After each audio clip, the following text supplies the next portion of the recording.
Que bom ter você aqui neste Devocional 2024. E hoje nós estamos entrando no maior capítulo da Bíblia, o Salmo 119. E como havíamos falado há algum tempo, lá pelo mês de fevereiro, por esse ano ser um ano bissexto, então vamos dividir o Salmo 119 em duas partes. Hoje vamos falar da primeira parte e amanhã vamos falar sobre a segunda parte, para que então assim complete os 366 dias deste ano, que é um ano bissexto. Tá bom? Vamos juntos de Gênesis a Apocalipse nesta meditação leve, suave, que produz vida para todos nós. Hoje nós vamos falar sobre o livro de Salmo 119, e um ponto importante no Salmo 119 é que ele fala sobre a palavra de Deus, a excelência da lei divina, e você vai entender por que a palavra de Deus neste Salmo se refere a leis, estatutos, prescrições, preceitos, decretos, mandamentos e promessas. 7 formas que a palavra de Deus ela é mencionada e tem as suas razões. Os termos usados para a palavra de Deus têm os seus sentidos. E é tão bom, né? A gente aprender aqui em cada um desses vídeos. Por isso é importante você compartilhar no seu story, compartilhar nas suas redes sociais, marcar os seus conhecidos aqui nos comentários para acompanhar, falar para eles sobre o conteúdo, além de deixar o seu like, é claro. Por exemplo, lei. Fala-se sobre lei neste salmo e em toda a Bíblia, quando você for ler e falar sobre um destes assuntos, você vai entender. Lei no sentido de ensino e instrução. Quando fala de estatutos e prescrições, são um registro da vontade declarada de Deus e oferecem orientações para as nossas vidas.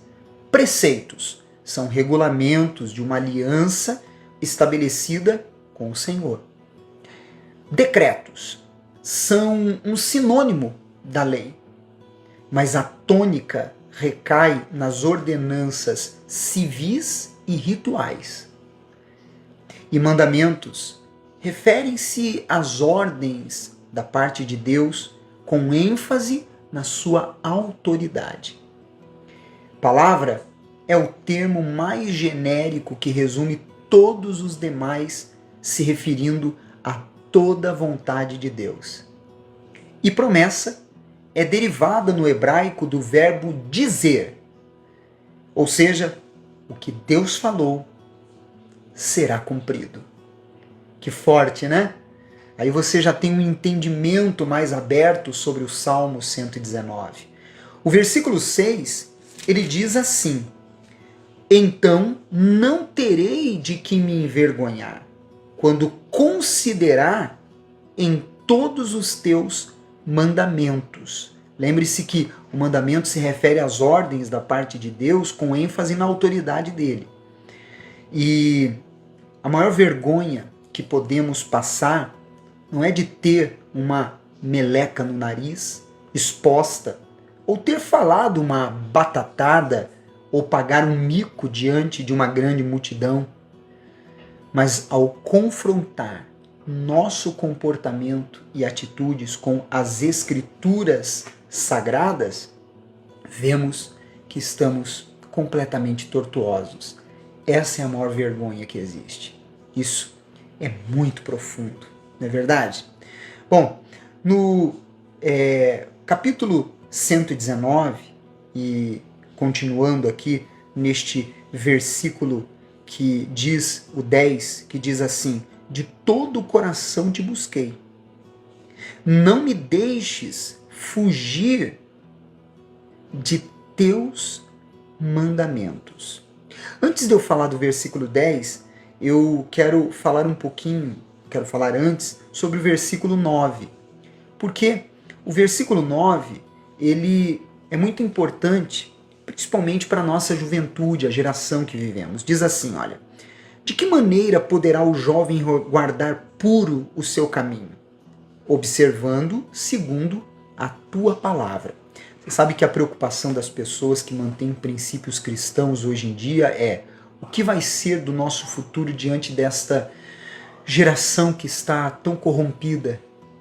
Vocês acompanharam aí algumas notícias ou algumas imagens ou algumas informações sobre esse último show que teve em Copacabana. E os comentários das pessoas é que foi realmente algo perturbador. E o foco de todos os pais deve ser ensinar aos seus filhos a palavra de Deus. Somente através destes ensinamentos somos capazes de manter a pureza diante de tanta corrupção. Essa é a forma de manter puro a nossa vida e o nosso caminho, porque não existe outra forma que não seja a palavra de Deus. E agora sim, versículo 10.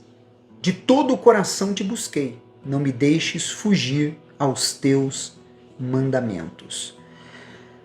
Só guardamos o que conhecemos. Existe hoje em dia uma máxima entre religiosos e pessoas que insistem em dizer que as pessoas não devem estudar a Bíblia, que as pessoas não devem mergulhar em conhecer profundamente as Sagradas Escrituras. Como que nós vamos guardar o que a gente não conhece?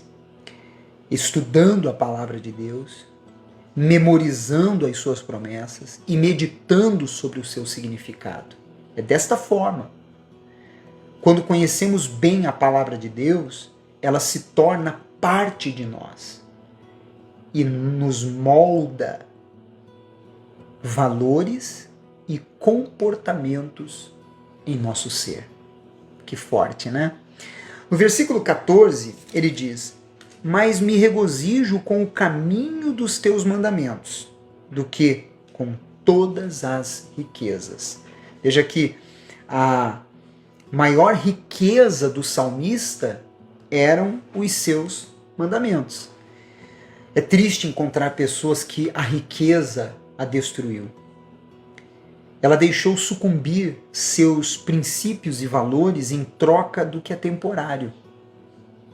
A maior riqueza são os conteúdos encontrados na palavra de Deus, que constroem o nosso caráter para deixarmos um legado de vida e nos levar até a eternidade. O versículo 15, ele diz assim: meditarei nos teus preceitos e as tuas veredas terei respeito. Meditar, aprenda, significa revisar, repetir, refletir, pensar, analisar, sentir e desfrutar. É uma atividade física, intelectual e emocional. Dedique tempo para ler um trecho bíblico repetidas vezes. Assim você criará memorização da palavra. Escute a voz do Espírito Santo e o coração se aquietará. Pense como o texto se encaixa com todo o restante da Bíblia e com a vida em geral. Envolva-se emocionalmente, permitindo sentir o que Deus sente e os desejos que expressou nas suas palavras. E avance da meditação para a aplicação. Veja como a veracidade e o poder da palavra devem influir no seu comportamento. Aprendeu sobre meditação? Bom, vamos continuar. Versículo 18 e 19 diz: desvendo os meus olhos para que eu contemple as maravilhas da tua lei. Sou peregrino na terra, não esconda de mim os teus mandamentos. Quem de fato mergulha nos ensinamentos da palavra descobre o real sentido e propósito da vida. Aprendemos a viver aqui e nos preparar para a eternidade. Você pode encontrar isso em Filipenses. Você pode encontrar isso em Filipenses, no capítulo 3, no versículo 20. Muito forte, profundo esta palavra. Bom, vamos continuar. O versículo 28 diz assim: a minha alma de tristeza verte lágrimas, fortalece-me segundo a tua palavra. Nos momentos em que a nossa alma estiver tomada de tristeza, derramando lágrimas, o remédio eficaz para a sua recuperação e fortalecimento pleno é a palavra de Deus. Nela, nós encontramos as vitaminas espirituais, mentais, emocionais que precisamos e o antídoto para estarmos imunes aos venenos deste mundo. Não esqueça disso.